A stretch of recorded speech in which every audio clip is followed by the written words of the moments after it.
Let's open with a word of prayer. Sizovula ngezwi lomkhuleko. Dear Lord, we thank you for the time that we are in. uNkulunkulu siyakubonga ngalesikhathi esiphila kuso. Help us to apply ourselves to it. Sicela usisize ukuthi sibe khona kulesikhathi. That the kingdom that you're building may indeed succeed with us on board. Ukuze lo mbuso wakhayo uzophumelela ngathi sikhona kuwo. In Christ's name we pray. Egameni likaJesu siyakhuleka. Amen. Good afternoon, everyone. Nginibingelele nonke ntambama nje. I hope that you're having a blessed Sabbath. Nginalo ithemba lokuba sonke sibusisekile kuleli Sabatha. I also trust that you are following the most recent material that's very interesting. Ngiyathemba futhi ukuthi siyalandela izifundo lezi ezithathekisa kakhulu. It's such a warm reflection of what heaven will be like. Kuyaduduza kuletha nemfudumalo ukuzwa ukuthi ezulwini kuyobe kunjani. We've been on a journey together since last year. Besilokhu sikulolu hambo ndawonye kusukela ngonyaka ophelile. When we embarked on the study of foundational material. Uma siqala ngale izifundo zesisekelo. We saw it necessary to go back to basic understanding. Sakubona kufanelekile ukuthi sibuyele emuva siyobheka izisekelo. We realized that there were some people that didn't really have a basic Adventist understanding of the gospel. Sakuqonda ukuthi bakhona abambalwa abangenazi izisekelo zeimfundiso zevangeli lamasabathi noma lama-Adventist. Because the gospel is so broad, ngenxa yokuba ivangeli libanzi, we decided that we would tackle it from the Daniel and Revelation angle. Sibese sakhetha ukuthi silithathe ngencwadi zezambulo kaDaniel nesambulo. As Ellen White said, all books begin and end in the book of Daniel and Revelation. Njengobesho Ellen White ukuthi zonke incwadi zeBhayibheli zihlangana ziphelele laphayana encwadini yesambulo. If you studied the book of Daniel and Revelation, you end up covering everything, almost everything. Uma ufundisisa ke incwadi kaDaniel nesambulo, ugcina vele ufunda yonke into uyiqonda. Because even though we were looking at prophecy, ngoba nakuba besibuka isiprofeto, we ended up studying about the sanctuary message. Kodwa sigcine sifunda nangomlayezo wethempeli noma isanctuary. We studied about the state of the dead. Sagcina sifunda nangesimo sabafileyo. We studied about some interesting historical events. Saphinde safunda nangezigameko ezenzeka emlandweni ezithathekisayo. Basic timelines like the 490 and the 2300 day prophecies. Nezikhathi nezizukulwane ezibalwayo lapho neprofeto zesikhathi njenge1290.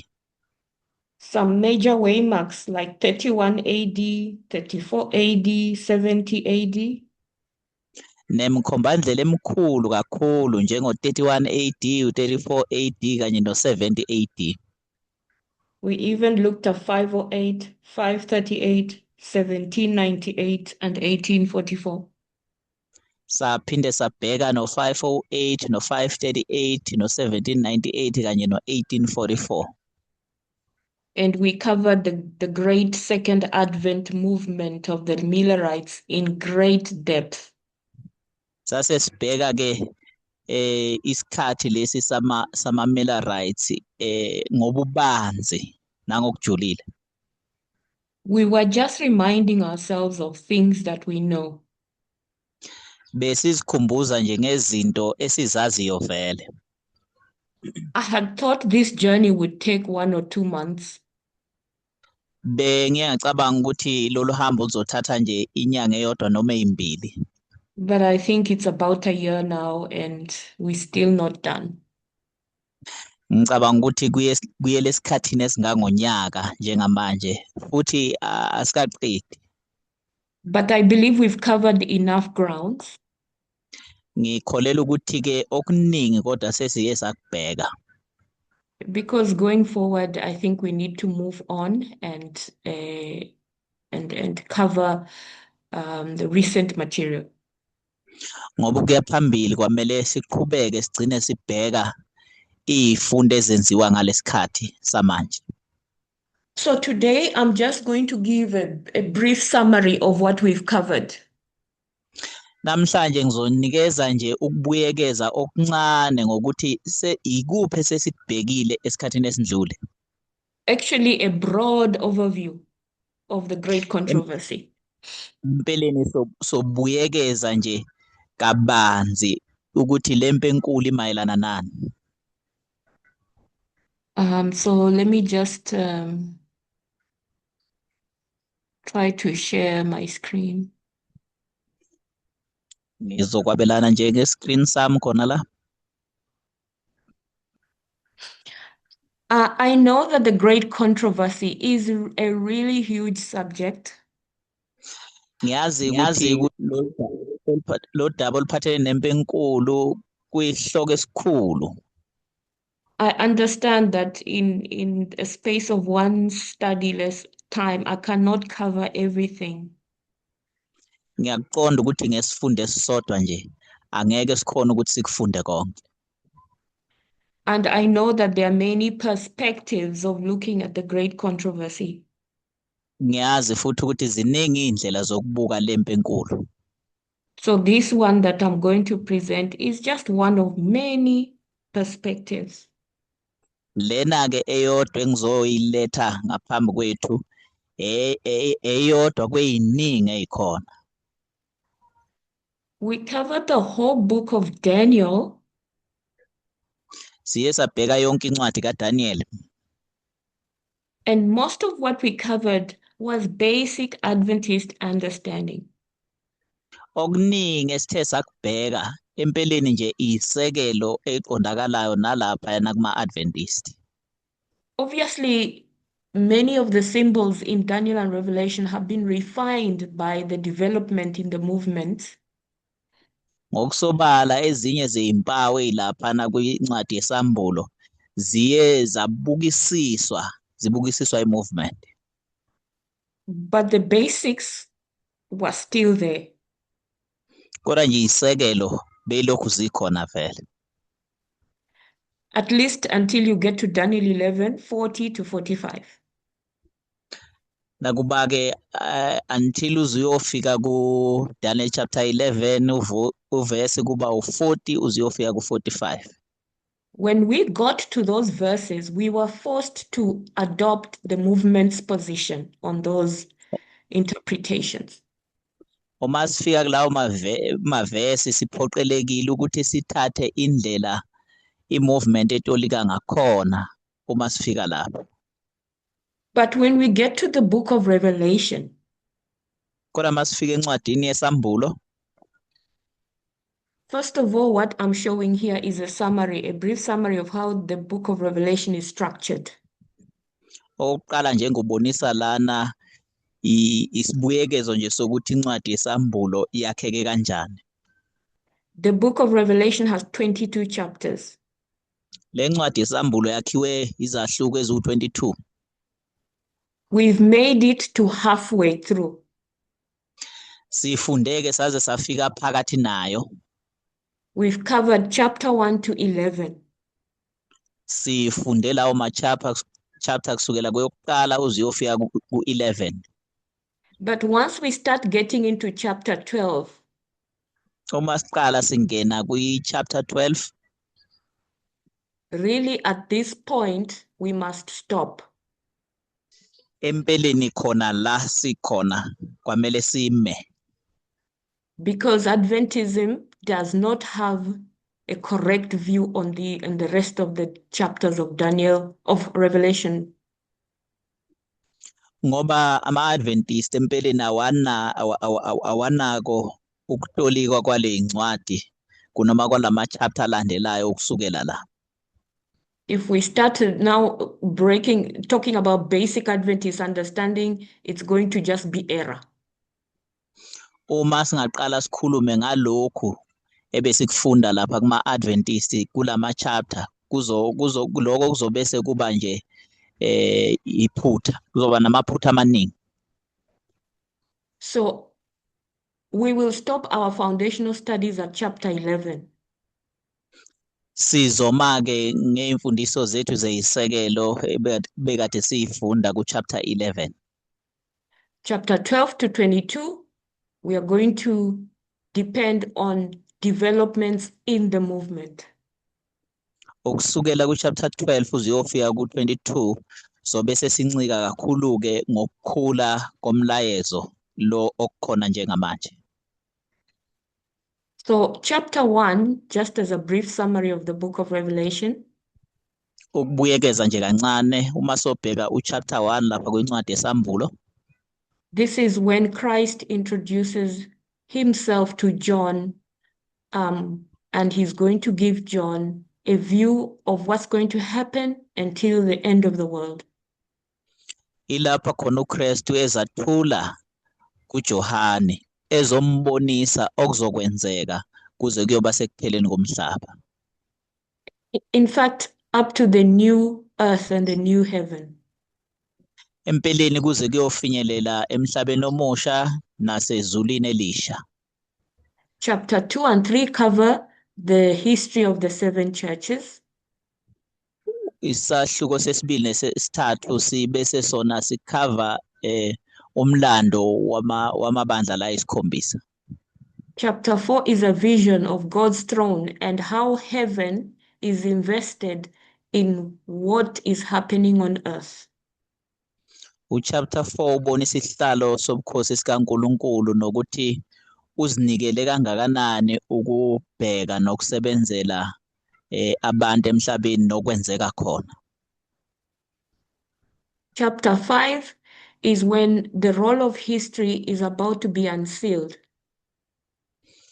Isahluko sesihlanu ilapho khona indima yomlando izokwambulwa ebantwini.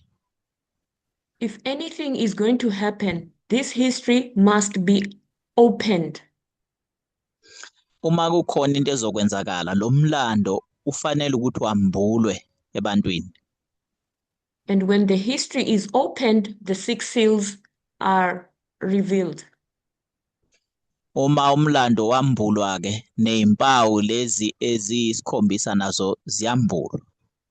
So chapter 6 and 7, they cover the seals, the 7 seals. Isahluko sesithupha nesesikhombisa zikhuluma ke ngezimpawu lezi ezisikhombisa. Chapter 8 and 9 covered the trumpets. Isahluko sesishagalombili nesishagalolunye sikhuluma ngamacilongo. Chapter 10 covers the history of the Millerite movement. Isahluko seshumi sikhuluma ngomlando wama-Millerites. And then chapter 11 reveals some of the events in the 7th trumpet. Isahluko seshumi nanye sona sikhuluma ngezinye zezehlakalo zamacilongo. So that is where our journey will end. Ilapho uhambo lwethu oluzophelela khona kwamanje. So I want us to go back to the beginning. Bengifisa ukuthi sibuyele ekuqaleni ke. In the beginning, when God is establishing a kingdom, whether you're thinking about it in heaven or in Eden, lapho khona uNkulunkulu esungula khona umbuso, ngabe ucabanga ngezulu noma ngabe ucabanga emhlabeni engadini yase-Eden. God sets up an institute, or God has an institution. uNkulunkulu ke unesikhungo sakhe. And there are various symbols that are used to give us an idea of what this institution is all about. Usebenzisa izimpawu ezihlukahlukene-ke ukusinika umqondo ukuthi empeleni le institution noma lesikhungo simayelana nani kahle kahle. So what are some of the symbols that God has used to represent their kingdom or their institution? Iziphi ezinye zezimpawu uNkulunkulu ayisebenzisayo ukuthi arepresente isikhungo sakhe noma i-institution le? Any ideas? Any suggestions? Sorry. Kukhona okuthile mhlawumbe esingakusho esikucabangayo?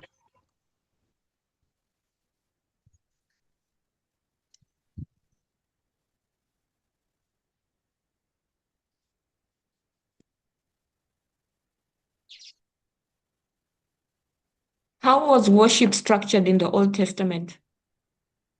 Ukukhonza kwakwakhe kanjani kwiTestament elidala?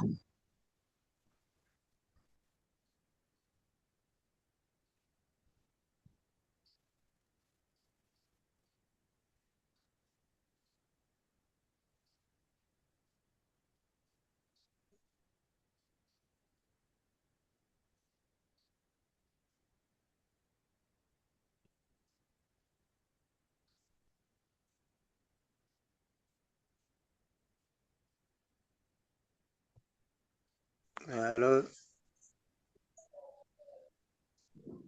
Hello, go ahead. I'm just guessing here. I don't know. In the olden days, God used the sacrificial system.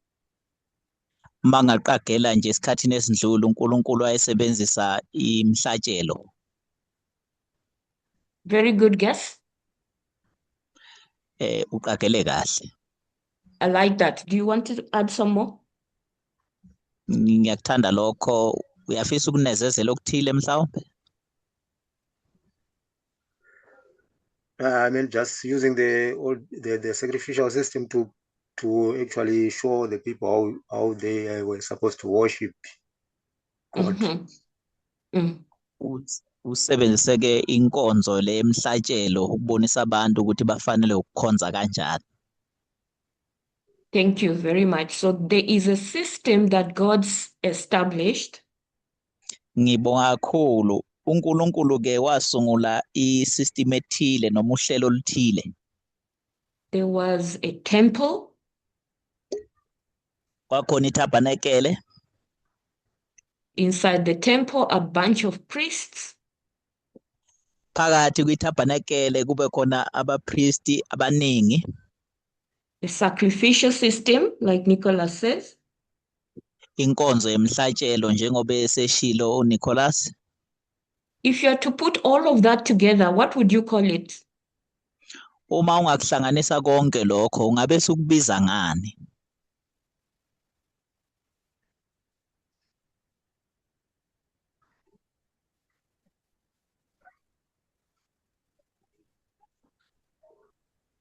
Hello. Yes. Is it the sanctuary service? Yes, it is the sanctuary service. Yes. Yebo izinkonzo ze-tabernacle. Why is the sanctuary service or that system of temples and priests and sacrifices? When people engage with it, what are they doing? Kungani ke kusetshenziswa le inkonzo ze-tabernacle? Abantu mabezenza basuke benzani? What kind of system is it? Uhlobo njani ke le inkonzo lolu? Hello, maybe it's the old covenant. Sure. Ngike ngithi ke isivumelwano esidala.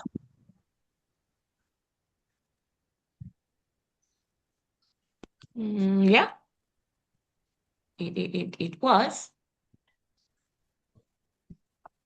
Anyone Yebo, else want to try? bekunjalo ngabe ukhona omunye ofisa ukuzama. I think they represent the shadow of the new system that was coming.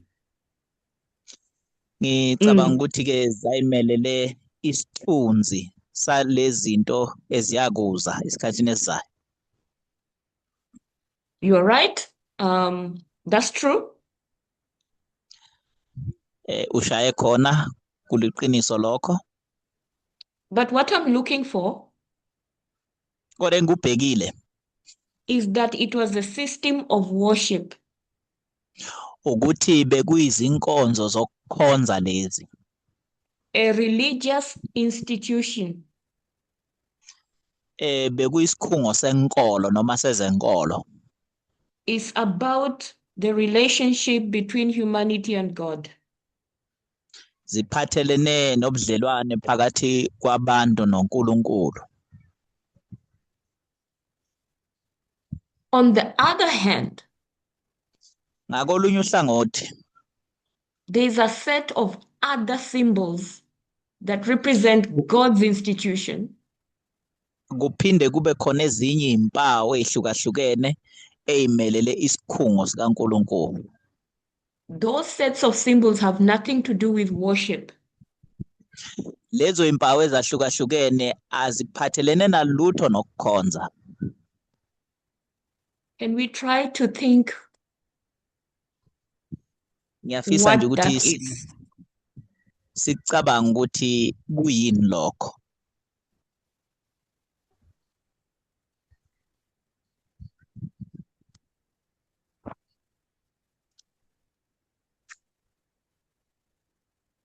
What is the other name that we give God?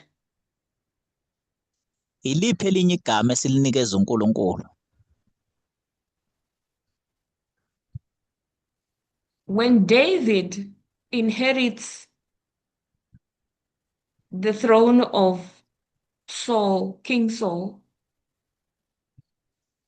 Uma uDavid ethatha ke izintambo zombuso kuyinkosi uSawula. who does David actually represent? uDavid ngabe umelele ubani empeleni?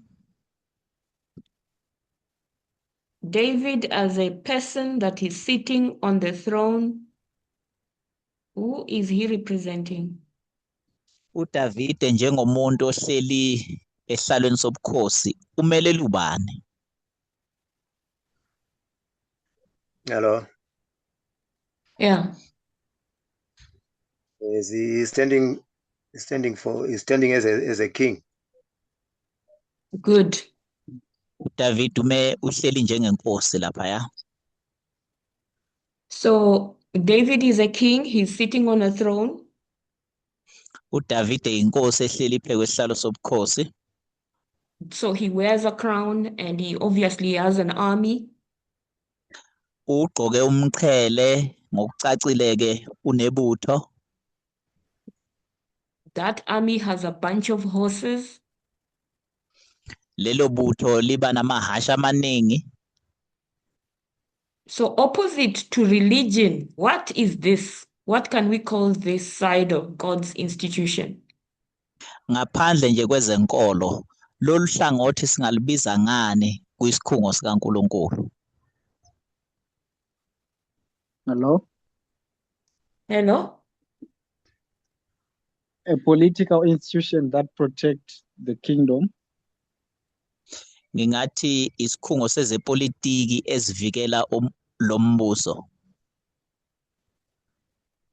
Yes, and I like that you use the word protect. Yebo, ngiyakuthanda lokho kunokuthi usebenzise leli gama lokuthi ukuvikela.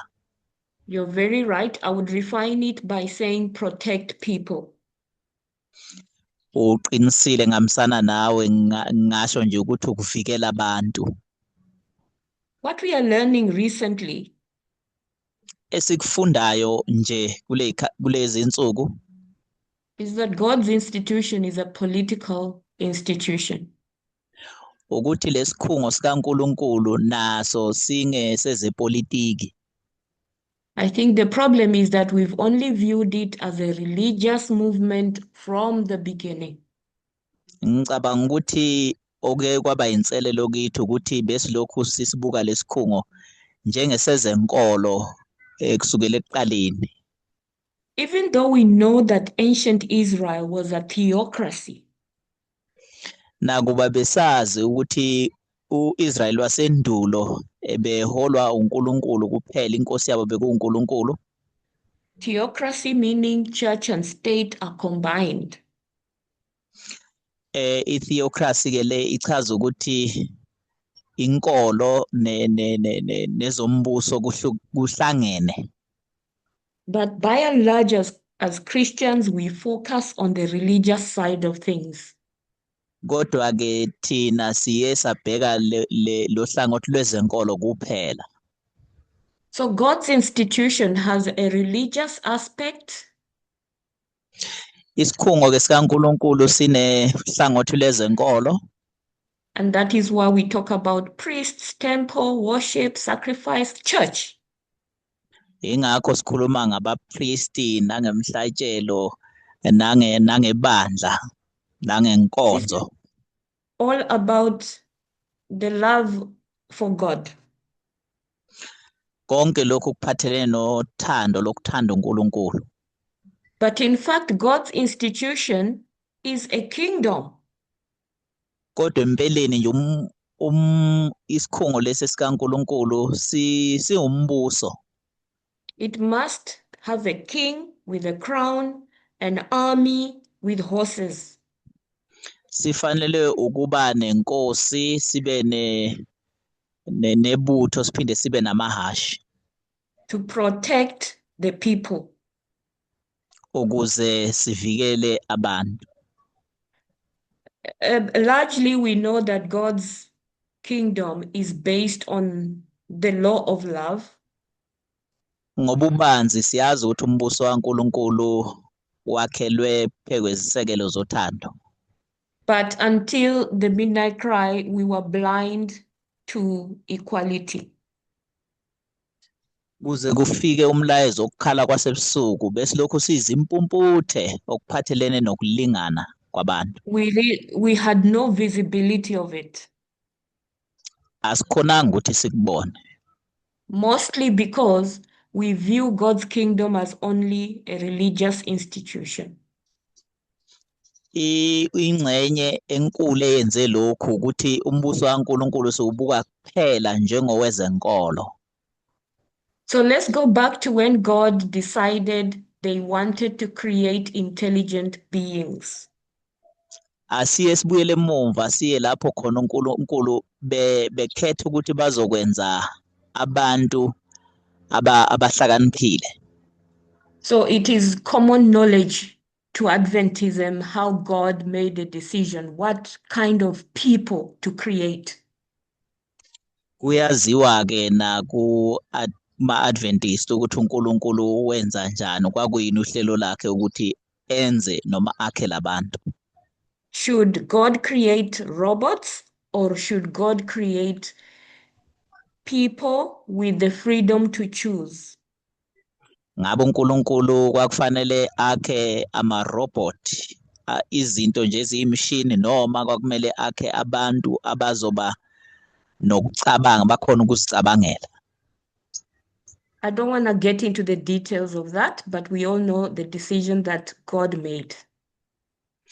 Angimiselanga ukungena kwimininingwane eminingi yalapho, kodwa siyasazi isinqumo uNkulunkulu asithatha mayenza lokhu.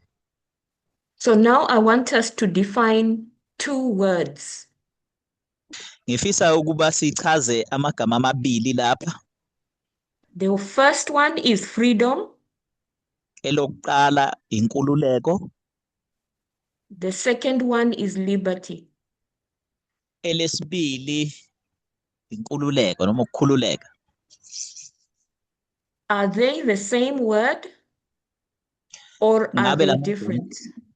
Ngabe lamagama ayafana noma ahlukile?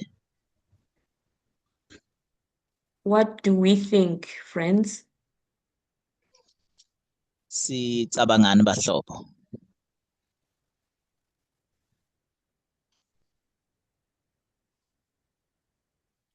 Freedom and liberty.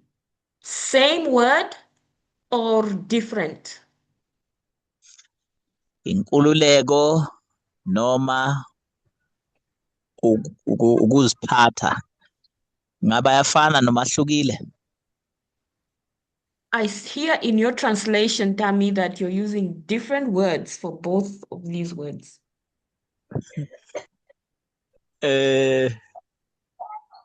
Why are you using two different words? Tell me.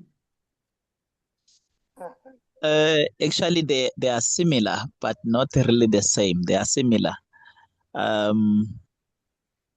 in a way that how can I put it? They're actually the same. They're actually the same. Okay. What do others think? Bacabanga nabani? Yeah, Tammy is trying, but I wouldn't say they are the same. They are very different. Okay. Yebo, ngasho ukuthi ayafana kodwa ahlukile.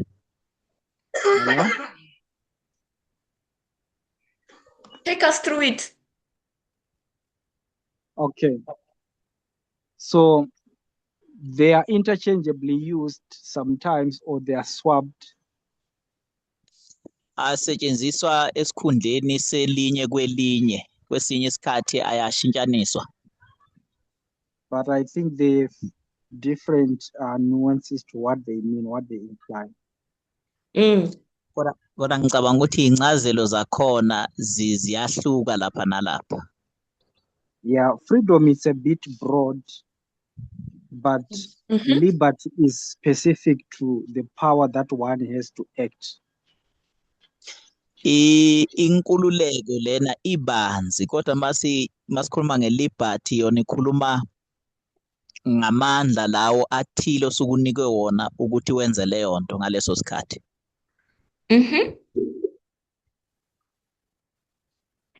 So you're saying, I like your answer, I like it, because you're saying freedom is broad and you're suggesting liberty is not so broad. Ngiyayithanda impendulo yakho ngoba uthi freedom ngathi broad or noma ibanzi kodwa i-liberty ngathi yona ayikho banzi njenge freedom. Is that what you're saying, Milton? Yes. Okay. Ngabe lokho okushoyo? Anyone else? Uyavuma. Ukhona omunye ofisa ukusho okuthile?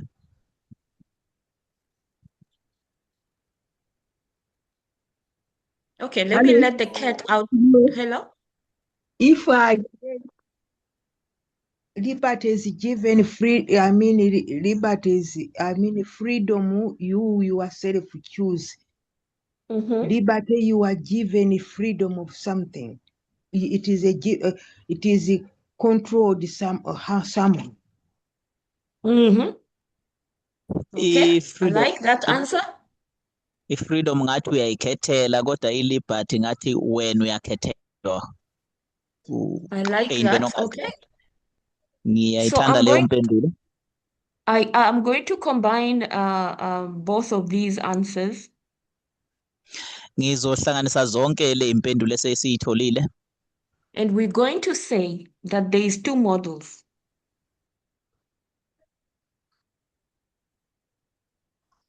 Tammy, there's Hello, two models. Doreen, I think I'm losing you.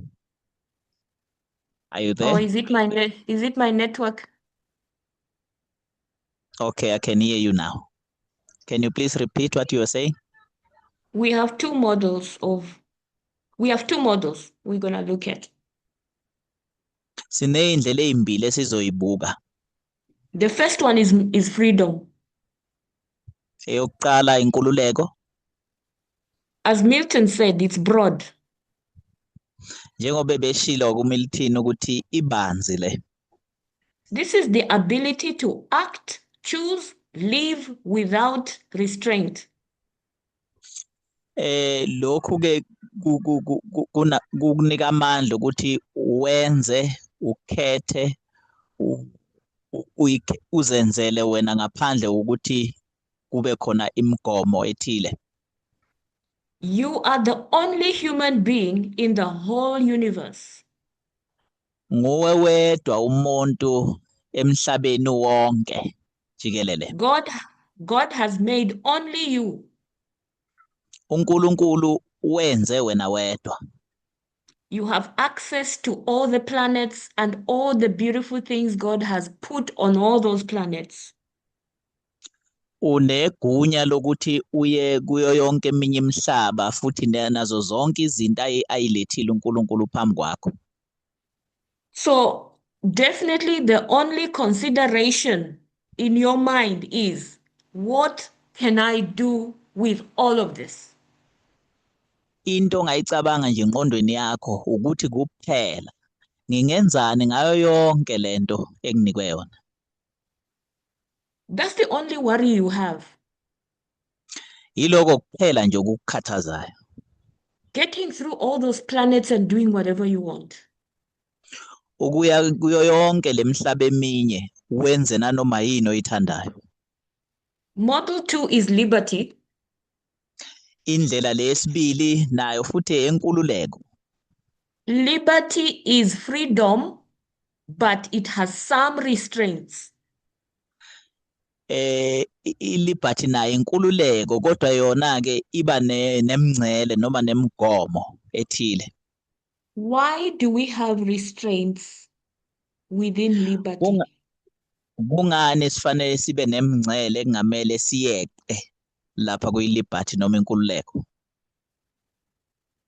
No. Yes, Milton. So liberty falls under the legal framework. It is justified through the law, or it's regulated through the law. Liberty ke inkululeko lena engena ngaphansi komthetho futhi ilawulwa ukusebenza komthetho. That's true. Kuliqiniso lokho. But why? Why do you now need a legal framework within which liberty must operate? Kodwa kungani ke sidinga umthetho lapha khona lenkululeko izosebenza ngaphansi kwawo? Hello. Okay. Sorry. Hmm? I wanted to finish my thought before. Okay, finish it. Nicholas? Okay. Finish your thought, Milton, and then Nicholas proceed. Bengisafisa ukuqedela ke. Ungaqedela? Using the example you've given at creation, with freedom you can do whether something is right or wrong. Like there is no morality on what you are free to do. Ngemzekelo inikile ke le ekudalweni ekuqaleni kuyindalo. I-freedom ithi yona ungenza nanoma yini noma okubi noma okuhle ngale nkululeko inikiwe. But with liberty you have to consider also the rights of others. So it's not only about you. Kodwa ngenkululeko le ekuthiwa i-liberty ke kwamele ucabangele namalungelo abanye abantu. Akukho ngawe nje kuphela. Exactly. Your second part of the answer is what I'm looking for. Ncamashi lengxenye yesibili yempendulo yakho yona kanye ebengiyilindele. Nicholas, you want to add something? Ngabe khona ofisa ukukunezezela? Yes, more or less the same as what Milton has just said. Kucishe kufana naloko kushiwo Milton. So I just wanted to say, with freedom, you will be just alone. You are free as an individual. Bengifisa ukuthi ke kuyinkululeko lethu freedom uwedwa ukhululekile nje unguwe. But now when it comes to liberty, there's the aspect of rights now. You have got rights, but you also consider the rights of others. Kodwa masiza ngapha kule nkululeko yesibili ekuthiwa i-liberty. Lapho kusunamalungelo kodwa futhi ufanele ucabangela amalungelo abanye abantu. So you can do whatever you want. awukhona ukwenza nanoma yini oyifunayo. So, under the first model, Kule ndlela yokuqala it works fantastic when there is just you. kusebenza kahle uma kunguwe nje kuphela okhona. That's why the Bible used to say, says that love God with all your heart, your mind, and your soul. Ingakho iBhayibheli lithi thanda uNkulunkulu ngengqondo yakho, ngenhliziyo yakho, umphefumulo wakho nangamandla akho onke. But A.T. Jones says that as soon as there exists a second person, Kodwa ku-A.T. Jones ubesathi ngalesikhathi nje kuba khona omunye umuntu, you now have to consider the other person. usufanele ukuthi ucabangele nalomuntu omunye. That other person enters into the equation. Lo muntu omunye naye ubesayangena lapho ekucabangeleni kwakho. And then the Bible will say, love your neighbor as you love yourself. Bese iBhayibheli lithi ke thanda umakhelwane wakho njengokuba uzithanda wena. But this is the thing, that you have all the freedom to do whatever you want. Kodwa into ekhona ukuthi unenkululeko yokwenza nanoma yini oyithandayo. And if you were alone in the universe and you decided, I want to live on earth, Uwedwa ke emhlabeni jikelele bese ukhetha ukuthi empeleni ngifuna ukuhlala la emhlabeni. you let's say earth was the most beautiful place and that's your choice. Asisithi nje umhlaba indawo enhle kakhulu kunazo zonke and ukhethe nje ukuhlala khona wena. You may go and live there Ungayi uyohlala khona as long as you don't infringe on the rights of the other person. kuphela nje uma ungeza ukugxobagxoba amalungelo omunye umuntu. So liberty is freedom, but with some restraints because of having to consider others. Nenkululeko lesibili esithi liberty nayo inkululeko kodwa ibe siba nemngcele noma nemigomo okungamele siyeqe ukuze sigcine sigxobagxoba amalungelo abanye. So that's why we have to live under the law. It's an indispensable condition for our existence. Ingakho ke sifanele ukuphila phansi komthetho, yinto esingeze sakhona ukuphila ngaphandle kwayo le. Restrained freedom is necessary to protect the other person. Inkululeko enomngcele noma enomkhawulo ifanelekile ukuthi ibe khona ukuze singeze ukugcina sigxoba amalungelo omunye umuntu. And both you and the other person will be equal under that law, whatever the law is. Wena nalomuntu omunye nizolingana ngaphansi komthetho nanoma ngabe imuphi umthetho. That's why you see today, when you look at what Donald Trump's mentality is. Ingakho masibuka nje emhlabeni namhlanje sibuka umqondo kaDonald Trump ukuthi unjani. We all know what kind of a mental framework he's operating by. Siyazi ukuthi usebenzisa yiphi indlela yokucabanga ayisebenzisayo. The war with Iran has caused inflation.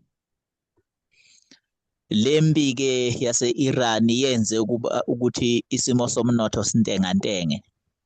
What is the effect of inflation, if I may ask? Iyini imiphumela yokuntengantenga komnotho uma ngaphosa nje umbuzo onjalo? Is it a good thing? Is it a bad thing? And why? Ngabe kuyinto enhle noma into embi?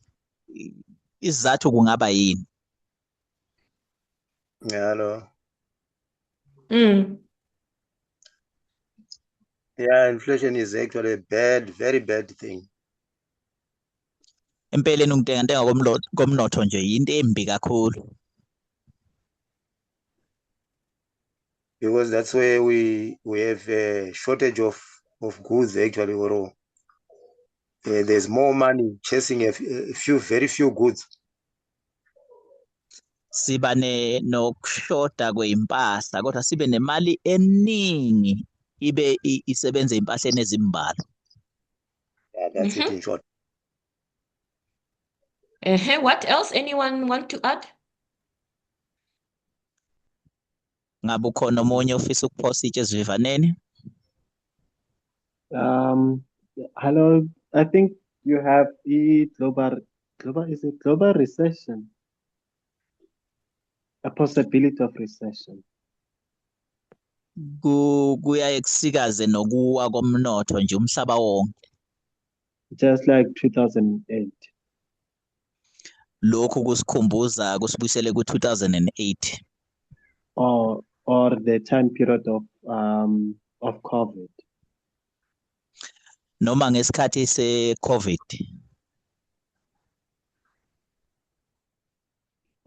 But okay, yeah, all right.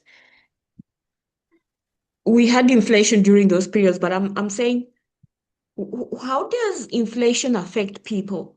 Nicholas says you have fewer goods, more money running around chasing few goods. Sike saba na kuntengantenga komnotho ngalezo ikhathi. Kodwa engubhekile ukuthi masizoba nekuntengantenga komnotho sibe nezimpahla ezincane kodwa sibe nemali eningi ezungezayo. I think what he's trying to say, yeah. No, I did not. Forgive me. I did not hear your question well. So probably what I would say is the following. Engingakusho mhlawumbe lokho okulandelayo. That you have people paying more for items that they would get at a cheaper price. That's one. Siba nabantu bebhadala imali eningi ngempahla ebebengayithola ngentengo ephansi. You have food shortages because of the prices of either oil or manure that is going up when it comes to the agricultural sector. Siba nokuswelakala kokudla ngenxa yokuthi intengo yakhona iphezulu eka oyela kanye neyomanyolo okukhulisa lokudla. So the poorer you are, the harder you are hit because of you will not have enough to buy what you need. Lo hluphekayo ubese ahlupheka kakhulu ngoba ubese angabi nayo imali yokuthenga idingo leza ayidingayo. It depends on where on your current economical state that how much you will be affected by whatever is happening. Ubese kuya ngokuthi ke ume kanjani ephoketheni ngakwezimali nomnotho ukuze lesa simo mhlambe singakuthindi noma sikuthinde. Okay, so those are good examples, and I hope people understand how inflation works. Imizekelo emihle kakhulu leyo, ngiyathemba ukuthi abazalwane bayaqonda ukuthi ke ukutengatenga komnotho lokho kusebenza kanjani. Things become more expensive. Izinto ibese ziyadura, ibiza kakhulu. You know, I just, if you can go back 10 years, ne? Uma ke singasibuyele nje eminyakeni elishumi endlule. 2016. Ngalo nyaka ososhiwe 2016. Or in that time period, people used to go to the supermarkets with trolleys. Ongaso leso sikhathi abantu babejwayele ukuya ke ezitolo beqhuba amatroli. And fill up those trolleys and even bring a second one. Babegcwalisa yonke into lapha kula matroli baze belethe nesibili futhi. I don't know where you live, but where I live, you hardly see people with big trolleys anymore now in the supermarkets. Angiqondi ukuthi mhlambe abanye bahlala kuphi la ngihlala khona kukancane la uthola khona abantu begcwalisa ama-trolley ey'toro. Inflation really affects middle class poor people.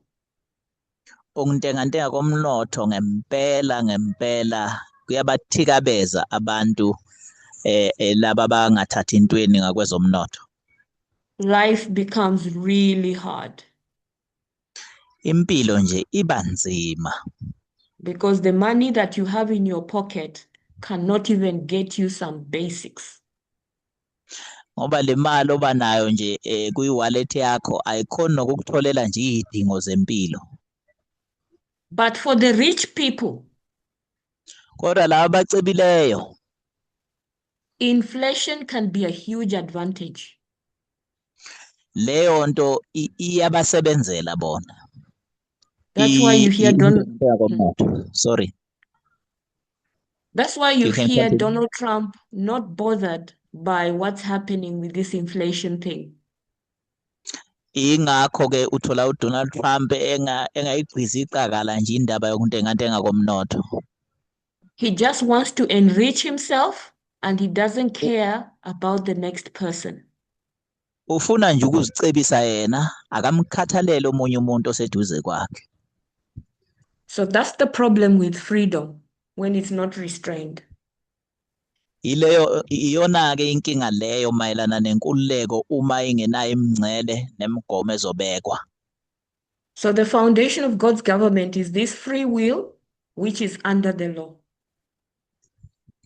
Isisekelo ingakho isisekelo sombuso kaNkulunkulu sithi sona ukhululekile kodwa ngaphansi komthetho. Liberty is very important for intelligent beings. Inkululeko ibaluleke kakhulu kuyidalwa ezikhona ukucabanga ezihlakaniphile futhi.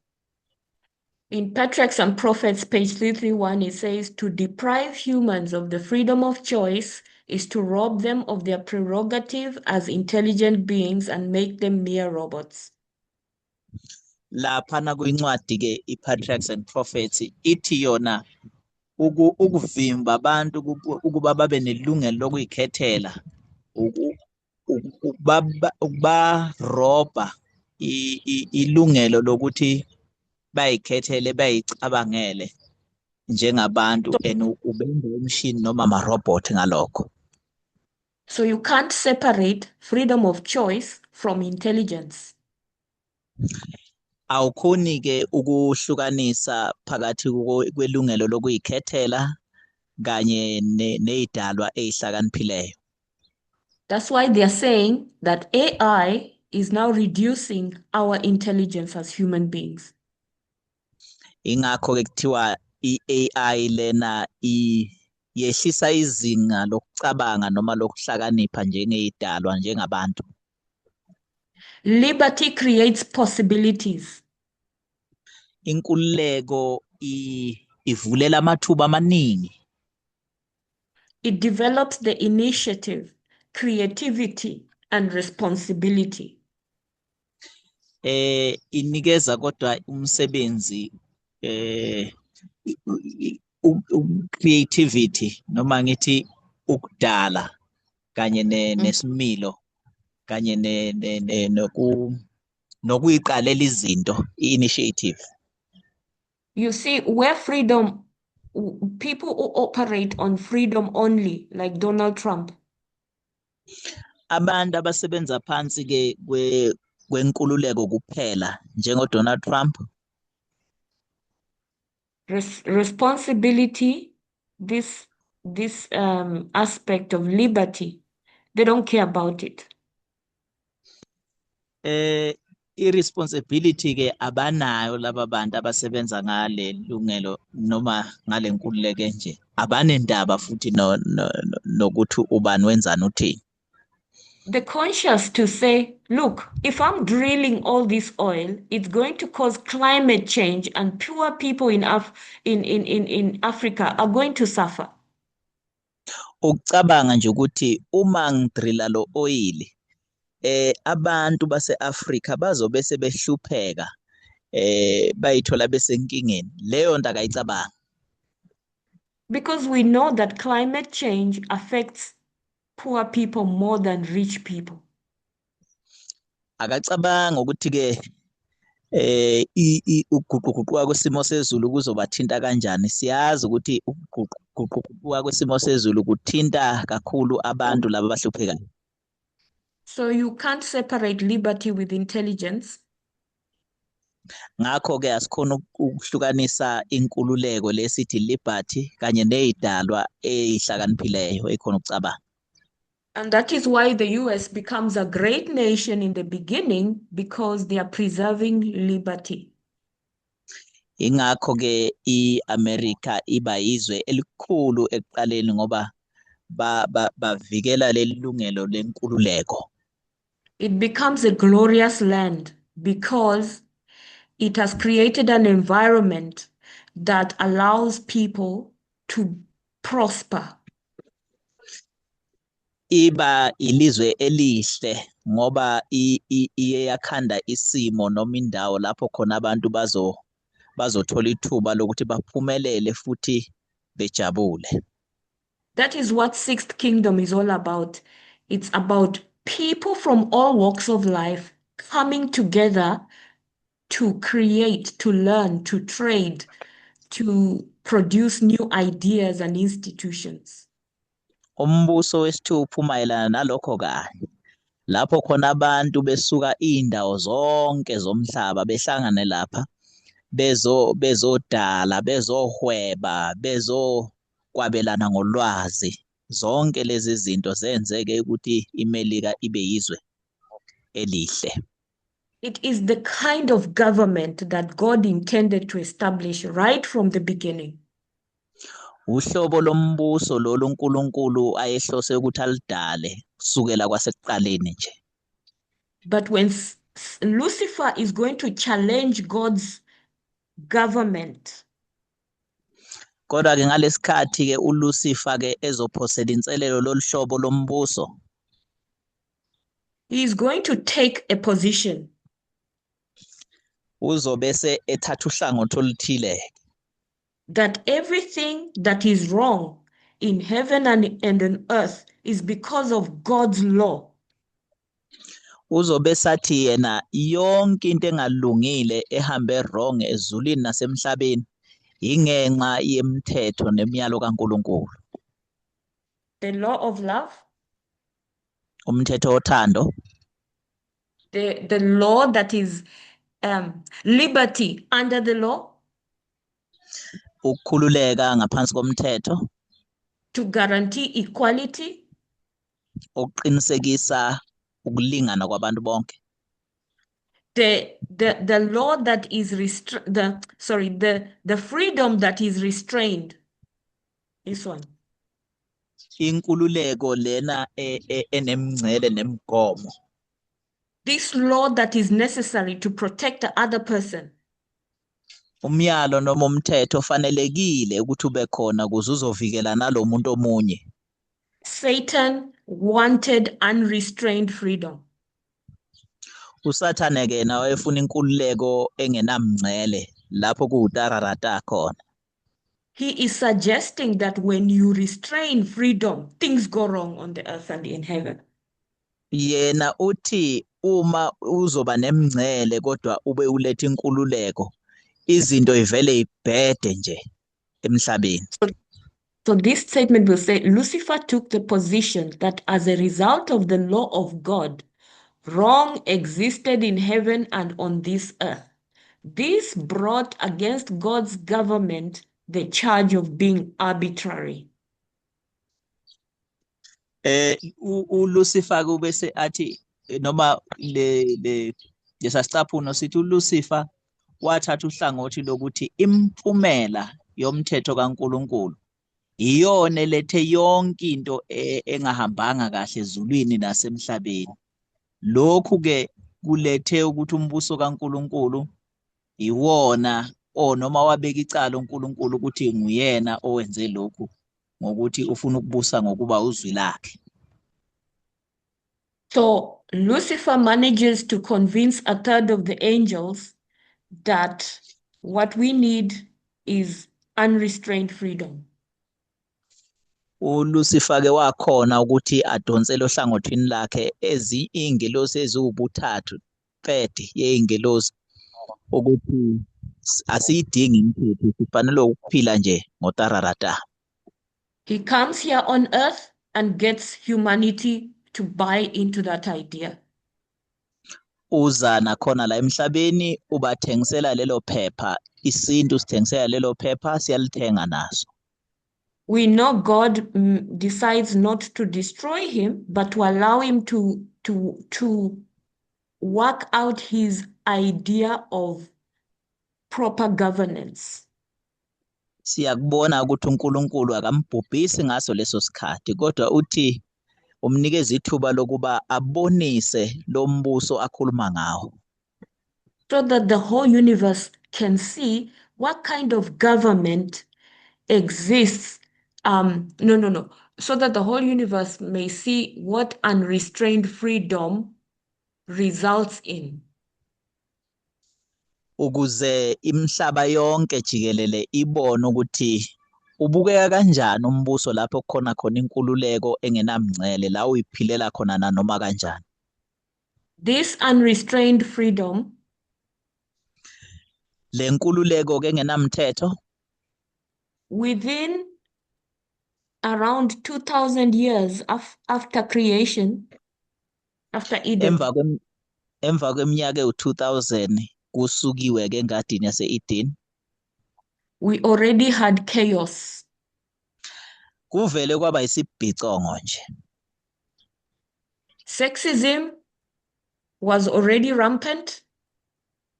Ukucwasa ngokobulili kwase kuvele kuzidlela ubhedu. False worship came into the picture. Inkololoze ukukhonza okungekona kwase nako kwavele kwangena. Because Cain wanted to do whatever he wanted to do. Ngokuba uKhayini wayefuna ukwenza noma yini ayithandayo. Unrestrained freedom, do whatever you want. Inkululeko engenamthetho, ukwenza nanoma yini oyithandayo. Racism had already taken over the minds of men, of people. Ukucwasa ngokobuhlanga nako kwangena engqondweni zabantu. Because freedom without the law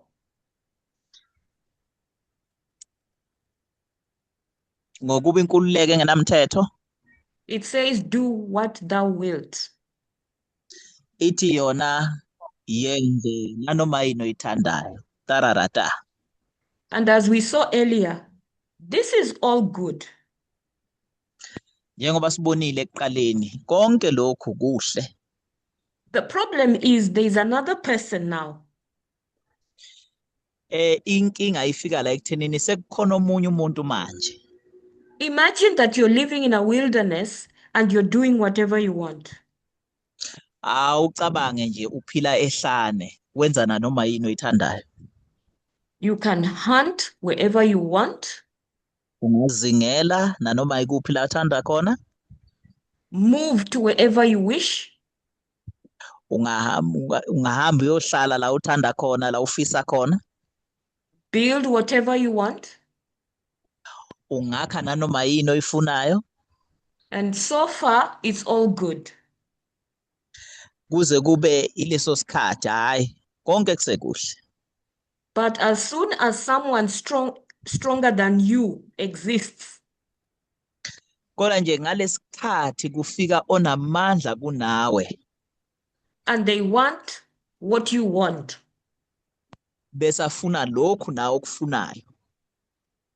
They want to live where you want to live. Naye afuna ukuhlala la uhlala khona. You both want the same thing. babili nifuna into efanayo. then now what's going to happen? Sekuzokwenzakalani ke manje? So that's how governments come into existence, to protect the weak people. Ingakho ke ohulumeni bese bayakhiwa, bakhelwe ukuthi bezovikela abantu ababuthakathaka.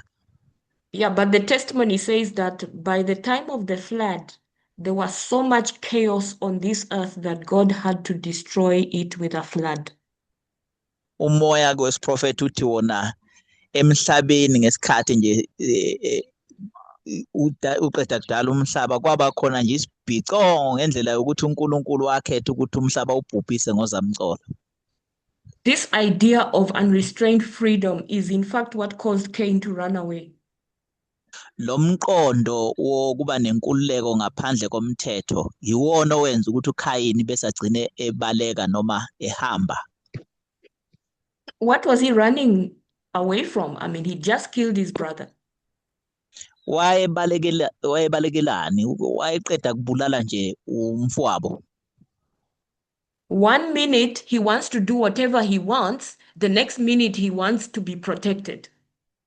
Umzuzu ufuna ukwenza lokhu akuthandayo nanoma yini, umzuzu olandelayo usufuna ukuvikelwa futhi.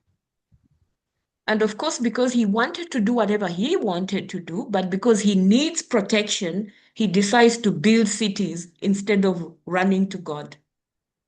Ngoba ke vele wayedinga lezi zinto, wayefuna ukwenza nanoma yini ayithandayo, kodwa futhi wayedinga ukuvikelwa. Uyahamba ke uyokwakha idolobha engafuni ukuthi abuyele kuNkulunkulu. So that's where cities begin and patriarchy dominates. Ilapho ke kuqala khona imizi noma amadolobha lapho khona ubunhloko kuyibo obubusayo. And what that caused was the rise and fall of nations through history. Lokho ke kuveze ukuwa nokubusa kwemibuso. We know Egypt, Assyria, Medo-Persia, up to Rome. Siyazi imibuso leyo i-Assyria, Egypt, Assyria, Babylon kuze kufika kuRome. Daniel 7 gives us the 4 wild beasts. Daniel 7 usinikeza lezilo ke ezine. And what you're gonna find in the book of Daniel Esikutholayo ke lapha encwadini kaDanieli is this ongoing confrontation between God's idea of government, liberty, restrained freedom, and Satan's idea of government, unrestrained freedom. Ilokungqubuzana kwemibuso emibili, lo mbuso kaSathane othi ungenza nanoma yini umthetho ungekho, nalo kaNkulunkulu othi ungakhuleka wenze nanoma yini kodwa ngaphansi komthetho. There's a study Elder Terry did some time ago. Kunesifundo ke senziwe umdala uTerry kungekudala nje. Where she shows in the book of Daniel chapter 2, chapter 7, chapter 8.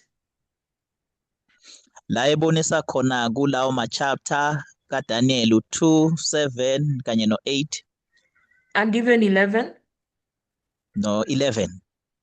You will see how the worldly kingdoms are presented.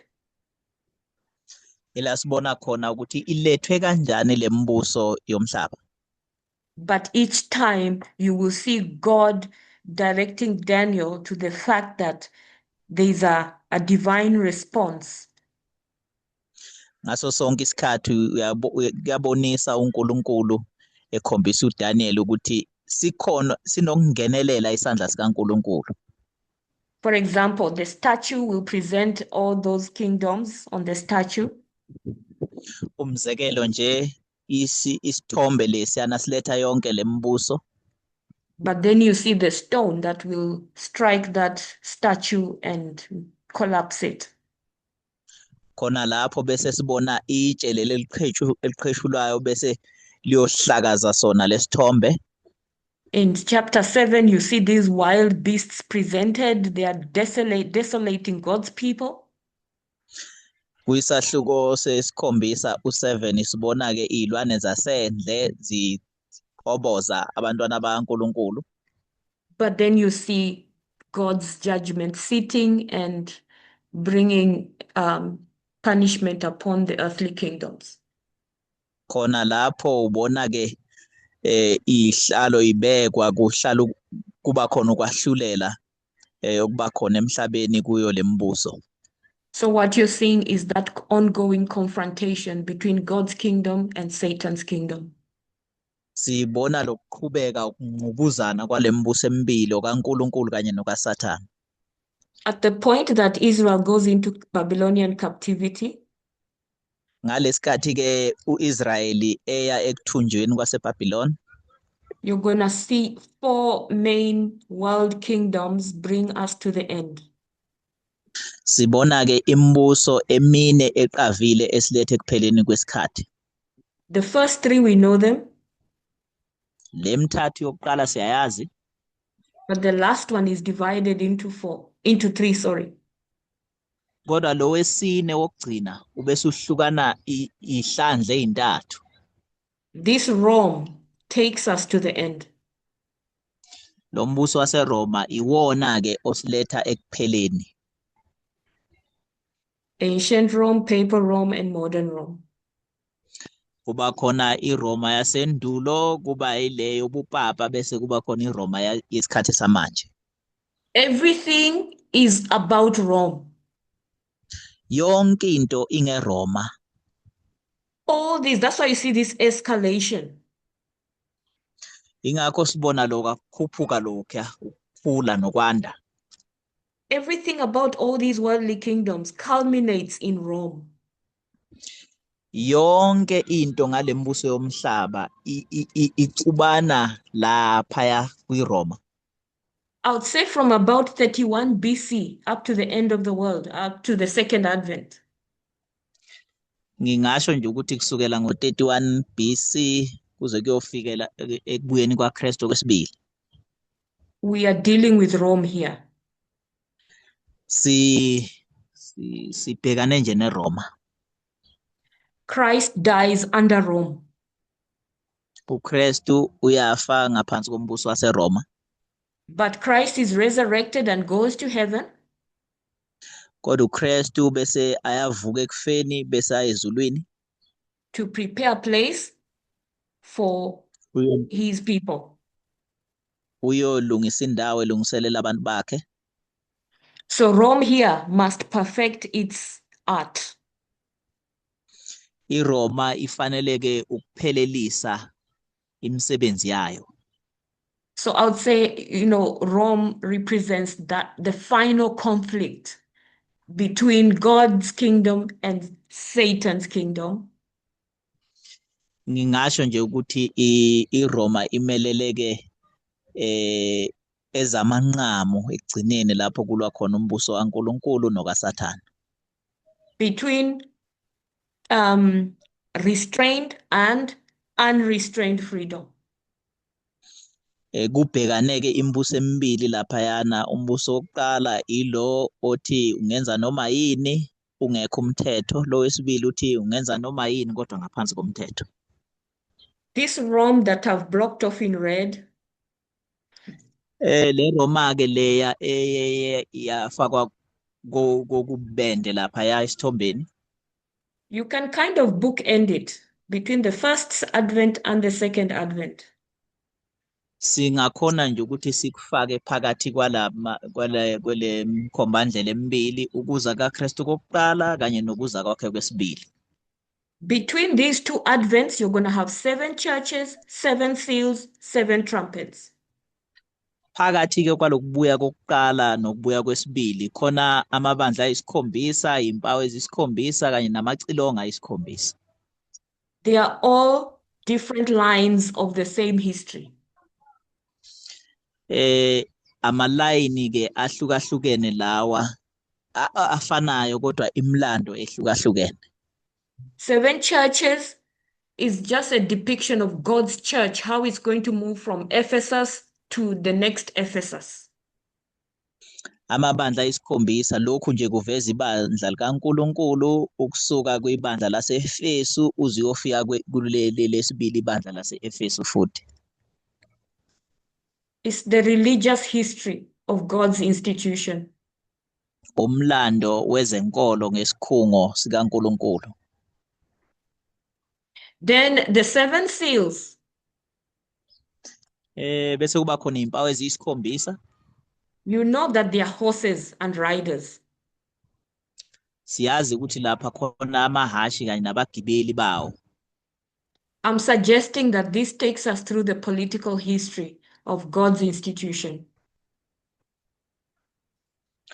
Can you please repeat that? I think you were breaking a bit. Sorry. The seven seals represent the political history of God's institution. Okay, impawu lezi eziyisikhombisa zimelele umlando umlando ophathelene nezepolitiki. And then the seven trumpets, you will see that this is the punishment that comes upon Rome for the work that it's doing, the evil work it's doing. Amacilongo la isikhombisa siyazi ukuthi izahlulelo ke ezilethwa kwiRoma ngenxa yalomsebenzi iRoma ewenzayo. If you look at the churches, ne? Uma sibuka ke amabandla lawa,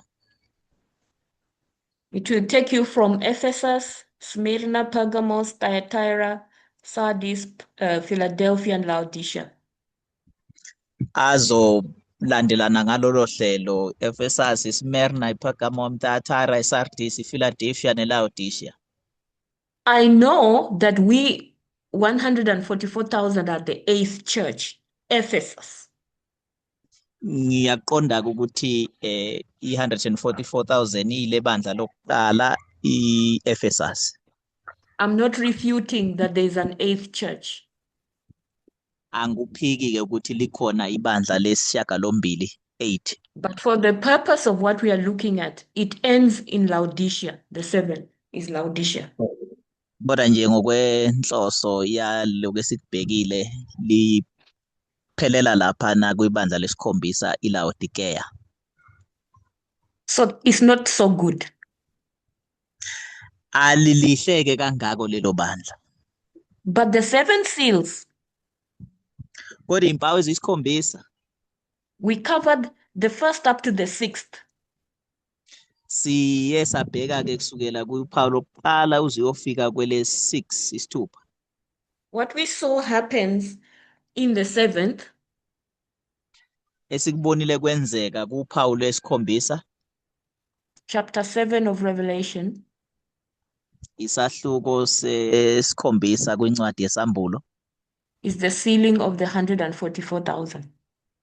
ukubekwa uphawu kwe144,000. Positive. Into enhle leyo. Can you see something between how the churches end and how the seals end? Kukhona yini esikubonayo ngendlela ukuthi agcina kanjani amabandla nezimpawu futhi igcina kanjani?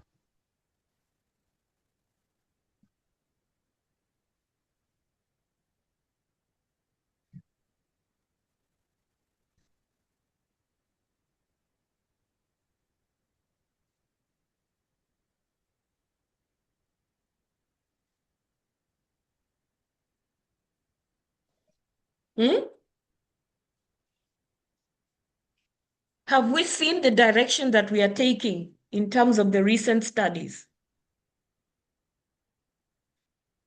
Yes. What's the direction? In my opinion, I think they start with politics, they end with religion, or vice versa. Engikubonayo ukuthi ngathi aqala ngezepolitiki ayogcina ngezenkolo kwesinye isikhathi noma kuphendukezele kuqale ngezenkolo kugcine ngezepolitiki. I like that a lot. Ngiyayithanda ke lo mbono. We are now realizing that we are in fact a political organization. Siyaqonda njengamanje ukuthi empeleni siyinhlangano yezepolitiki. We are not so much as religious an organization as we have thought in the past. Asagxilanga kwezenkolo njengoba besicabanga endulo noma esikhathini esindlule. And that's why I don't, yes, Milton?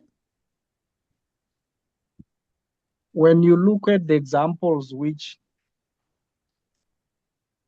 both the sacrificial, the temple service, like the whole ancient period, Uma sibuka ke imizekelo laphayana endulo sibheka mayelana nethabanekele nemhlatshelo lebiyenziwa nabapriesti laphaya, we can actually see that the development of the sacrificial system into a kingdom, when people ask it for a king, siyabona ukuthi inkonzo le mhlatshelo ya ngokukhula lekhatha abantu becela ukuthi babe nenkosi abantu bakwaIsrayeli. the request from the people was for wrong reasons, but they missed the opportunity to understand the political aspect of God. Isicelo sabo sasinezathu ezingezona zazi wrong kodwa balahlekelwa ithuba lokuthi baqonde ngombuso kaNkulunkulu. Exactly. So the observation is this. Esikubonayo ke ilokho esikufundayo. Though it starts out looking very much religious, all about worship, Noma kuqala ngathi ezenkolo yonke lento iphathene nokukhonza, but in fact it's all about a kingdom, a political kingdom.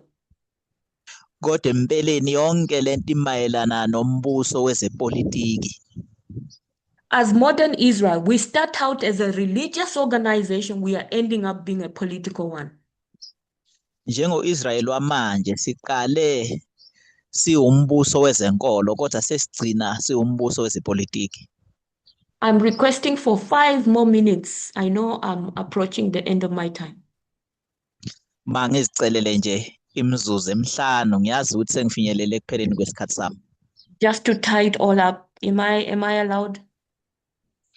Ukuze ngikhona ukuqoqa nje konke ngigoqe, ngiyasicelela ngabe ngivumelekile.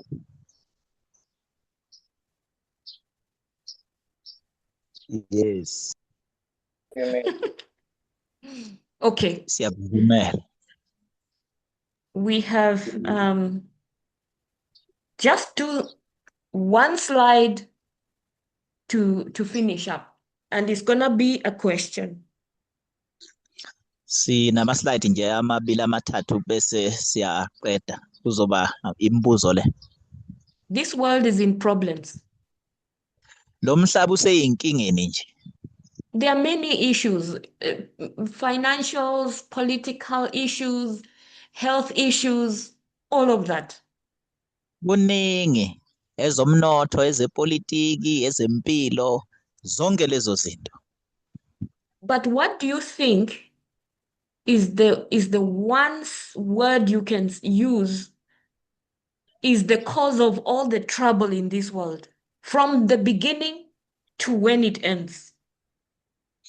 Kodwa nje masingasebenzisa igama elilodwa sigoqa zonke lezi zinto singathi yini kusukela ekuqaleni kuze kuyofika ekugcineni. Yini imbangela yazo zonke lezi zinto?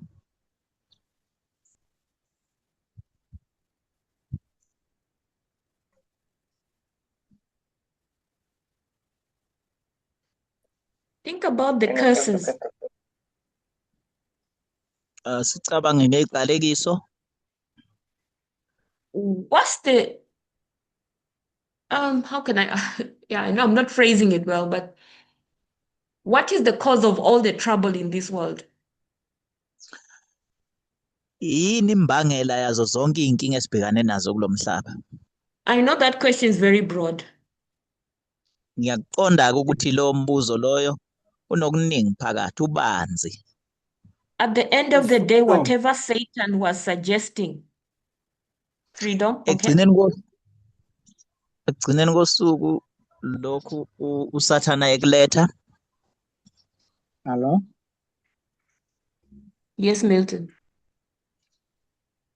In summary, I think humanity have failed to establish strong political institutions. Our idea was that humans can control them independent of God, and they're failing.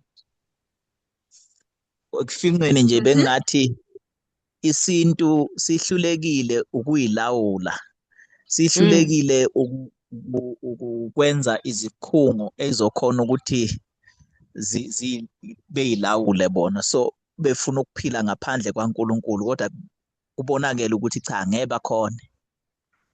What are they failing to do, Milton? Yini abahluleka ukuyenza mangakubuza nje What's Milton? the job of a government? Yini umsebenzi wahulumeni? So at the beginning, it's the intent to do a good job of serving the people. Right. Ekuqaleni bebemele ukwenza umsebenzi omuhle ukuthi basebenzele abantu. But the Right. temptation is when those institutions are established and exposure to that power, it diverts the intent. Kodwa ke bese kuba ukuthi lawo lezo ikhungo uma seyisunguliwe bese zishintshe emsebenzini ebeyisungulelwe wona. It diverts the focus from people to who? Ishintsha ke ukusebenzela abantu bese ziyosebenzela ubani? Themselves. Yes, themselves. Zisebenzela bona labasunguli. That freedom that lacks responsibility. Lenkululeko engenako ukuthi ubeke icala mawenze okungekona. So we don't care about the next person. Lapho khona ungamkhathalela omunye umuntu. We will do what we want. Sizokwenza esikufunayo. If you look at the world today, most of the problems are because of inequality. Uma singabuka nje umhlaba einkathini zanamhlanje siyabona ukuthi inkinga eziningi zilethwe ukungalingani. Inequality leads to social unrest, economic disparities, and limited access to essential resources. Ukungalingani kuletha nje ukungazinzi komphakathi, ukuntengantenga komnotho nezinto eziningi ezizinkinga kulomhlaba. Some people are marginalized or disadvantaged. Abanye abantu balahlelwa lapha eceleni futhi banganikezwa namathuba.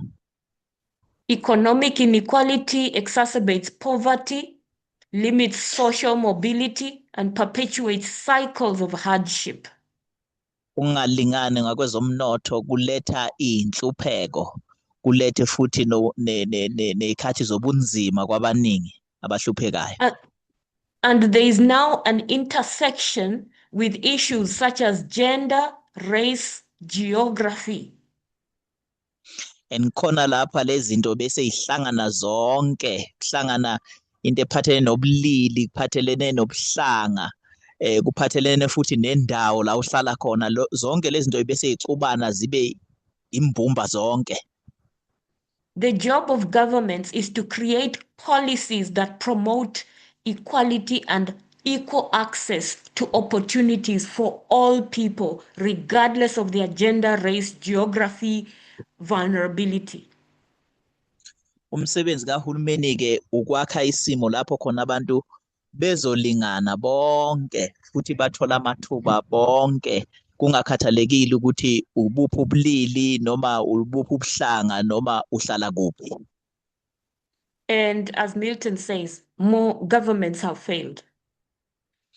Njengokube seshilo umzalwane uMilton, ohulumeni bafailile ukwenza lokho. While the world is choosing unrestrained freedom, lapho khona umhlaba ukhetha inkululeko engenamthetho, God is raising up the 144,000 as a political organization to create a kingdom that will promote restrained freedom. Ngakolunye uhlangothi uNkulunkulu ukhulisa noma uphakamisa 144,000 okuyiyona ezoba nenkululeko ngaphansi komthetho. What you see on the screen now Esikubonayo lapha esithombeni njengamanje is a terrible situation that's taking place in Hong Kong. isimo ke esingesihle esenzeka lapha ezweni lase Hong Kong. Hong Kong is one of the wealthiest cities in the world. IHong Kong ke elinye lamadolobha acebe kunawo wonke emhlabeni. But the level of inequality in that city is shocking, to say the least. Kodwa izinga lokungalingani kulela dolobha liyathathekisa likhulu kakhulu masingasho nje sibeke kanjalo. While there are some people who will be driving through the cities of Hong Kong in their Lamborghinis, Kona manjalo kunabantu abadrive imoto zabo ama-Lamborghini bedrive kulela dolobha. right there on those streets, there'll be people living in boxes. Kuzo lezo italadu nabantu abahlala ngaphansi kwama-bridge bahlala emabhokisini. They are calling them, they are not living under the bridges, they are calling them coffin houses. Bahlala emabhokisini baze bayibize ngokuthi ama-coffin houses ngempela amabhokisi omngcwabo. They are going to take a normal flat or apartment. Umuntu uzothatha nje i-flat noma i-room elijwayelekile. They are going to divide them into boxes that are about this. Some of them, you can't even lie flat on the ground. I mean, the length of it, you are taller than the length of it. So you can only sit when you are inside it. Leli room bazobe sebalihlukanisa ke balidivide uthole nje indawo yokuthi uhlala ukhona ukuma khona awukhona futhi ukulala uqonde ungakhona ukuhlala nje kuphela kuzunele phakathi. And that space is your bedroom, is your sitting room, it's your kitchen, it's where you get your visitors, if any. Lel room lakho liyinto yonke kuwe likhishi libe i-room oliphinde libe yi-sitting room. Ngisho nevakashi mayifika ifikela khona liyinto yonke kuwe.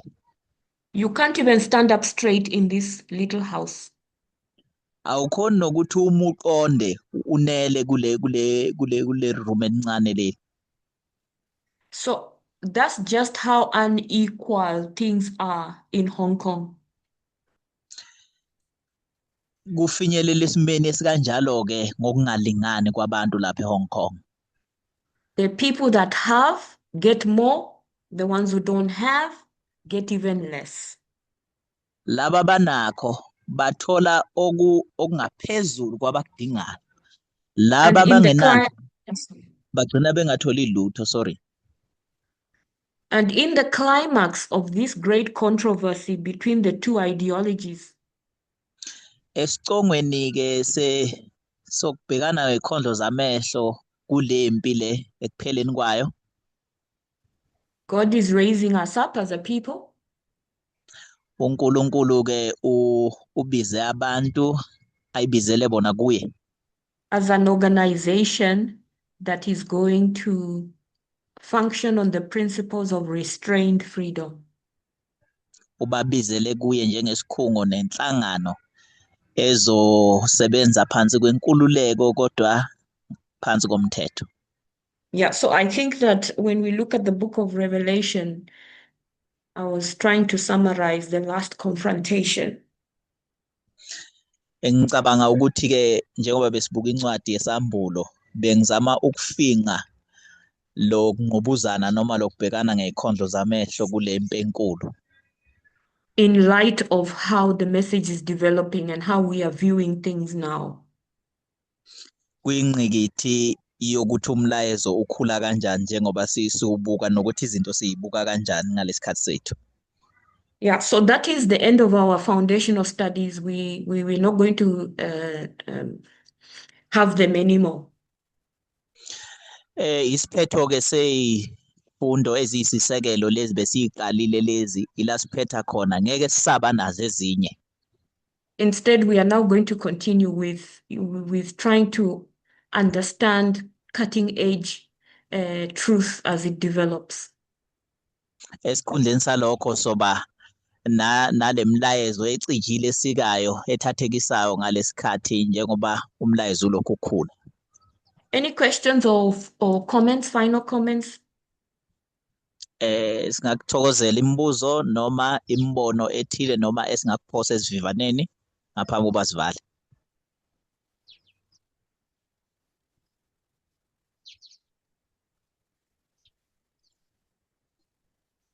Hello. Yes.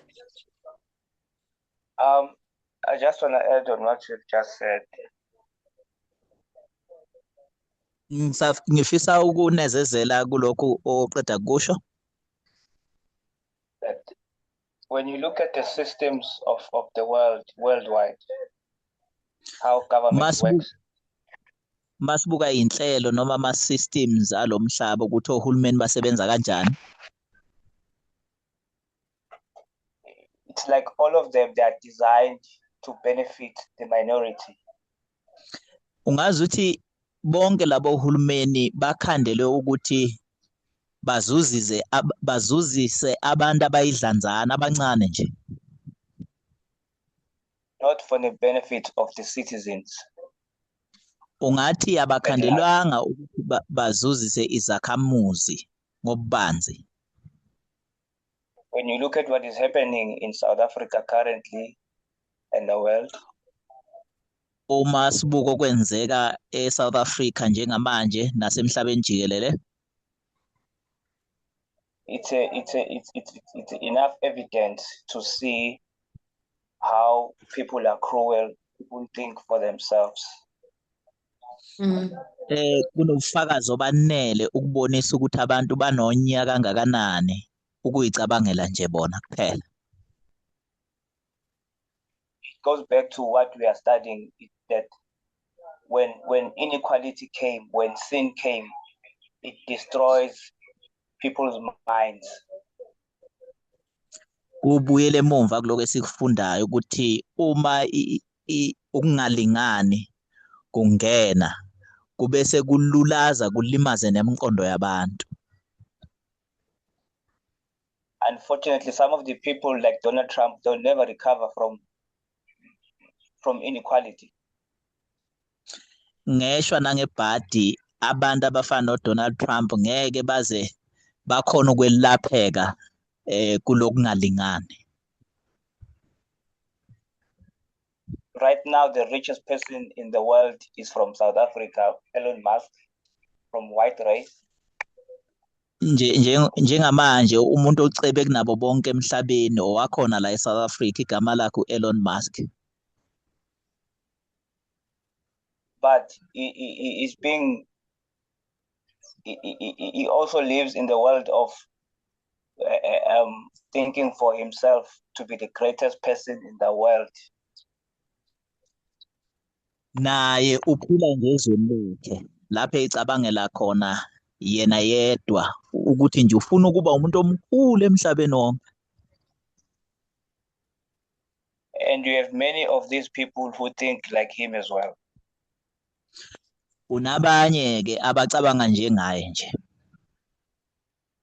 So my point is, as much as we are I don't want to say trying, as much as we have to live equality, but there are people who will always be opposing equality. Ngingathi nje nakuba sizama kanjani ukuthi siphile ngokulingana kodwa kuyohlale kunabantu nje osqueen phambana nobhoko bephikisana nayo indlela yokulingana le. Same as Lucifer did in heaven. njengokuba uLucifer enza nje naye ezulwini. Thank you. Thank you. Mangizibongele. Thank you. Okay, conclude with Jeremiah 29:14. Sizophetha ngale yancwadi neverse. The Lord says that they are going to gather us from all the nations and from all the places. uNkulunkulu uthi uzobeqoqa bonke ey'ndaweni zonke nasemazweni onke. The Lord, He wants to bring us into a place. Sorry, I didn't get that. Can you please repeat?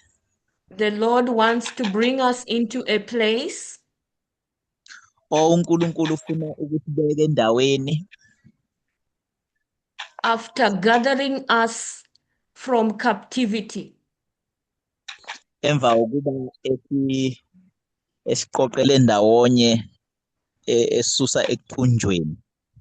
Captivity as in unrestrained freedom.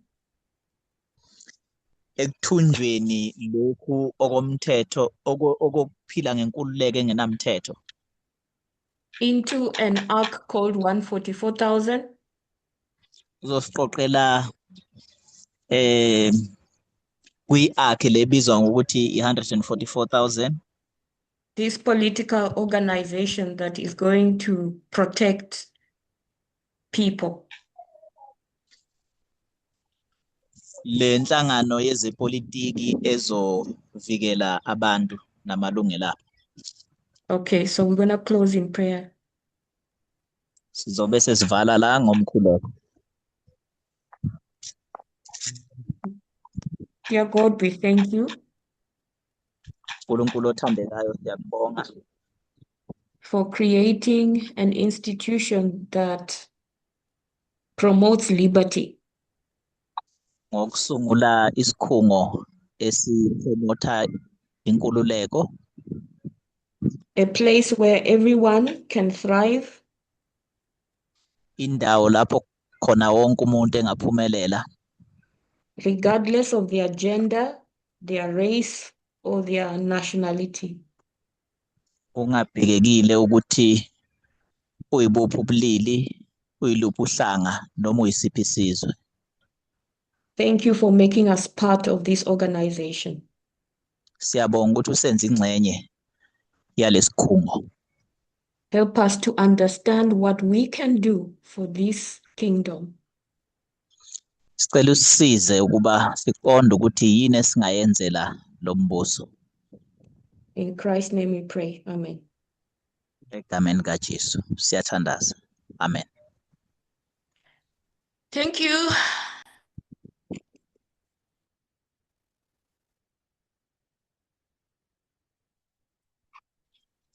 Thank you, Elder.